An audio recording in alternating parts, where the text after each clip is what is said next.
ഇനിയും വെളിയങ്കോട്ടുകാരെ കൊണ്ട് ആ മുദ്രാവാക്യം വിളിപ്പിക്കരുത് എന്നാണ് ഭരണകൂടത്തോട് വേണ്ടി വന്നാൽ ഒരു രണ്ടാം നികുതി നിഷേധ പ്രസ്ഥാനത്തിന്റെ തുടക്കം കുറിക്കാൻ വെളിയങ്കോട് തയ്യാറാണ്.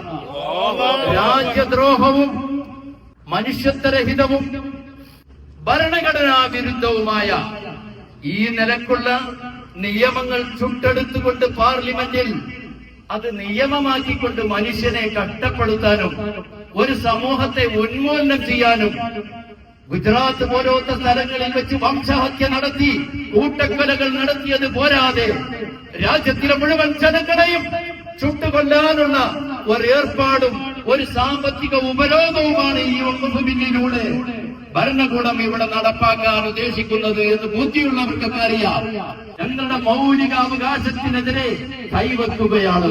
അതുകൊണ്ട് ഒരു രണ്ടാം നികുതി നിഷേധ പ്രസ്ഥാനത്തിന്റെ തുടക്കം കുറിക്കാൻ ഈ നാട്ടുകാരെ നിങ്ങൾ നിർബന്ധിതരാക്കരുത് എന്ന് ഭരണാധികാരികളോട് ഉച്ചൈസ്ത്രം പ്രഖ്യാപിക്കാൻ ഞങ്ങൾ ആഗ്രഹിക്കുന്നതോടൊപ്പം ഇതിന്റെ രേഖയില്ലെങ്കിലും ഇസ്ലാമികമായിട്ട് മുസഫരായ ഭൂമിയാണ്, വിൽക്കാൻ പാടില്ല, മറ്റു ക്രയവിക്രയം ഒന്നും പാടില്ല.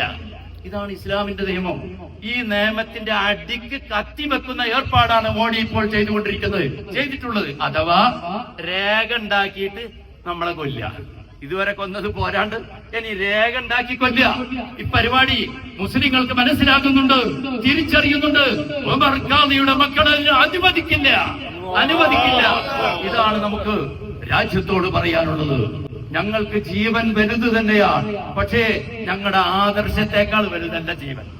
ആദർശം കൊടുത്ത് രക്തം കൊടുത്ത് പടുത്തുയർത്തിയ ലാ ഇലാഹ ഇല്ലല്ലാഹ് മുഹമ്മദുർ റസൂലുള്ളാഹ് നിലനിർത്താൻ ഈ ജീവൻ ഞങ്ങൾക്ക് പുല്ല, ഞങ്ങൾക്ക് പ്രശ്നമല്ല. ആ അടിസ്ഥാനം നിലനിർത്തിക്കൊണ്ടേ ഞങ്ങൾക്ക് എന്തും വേണ്ടതുള്ളൂ.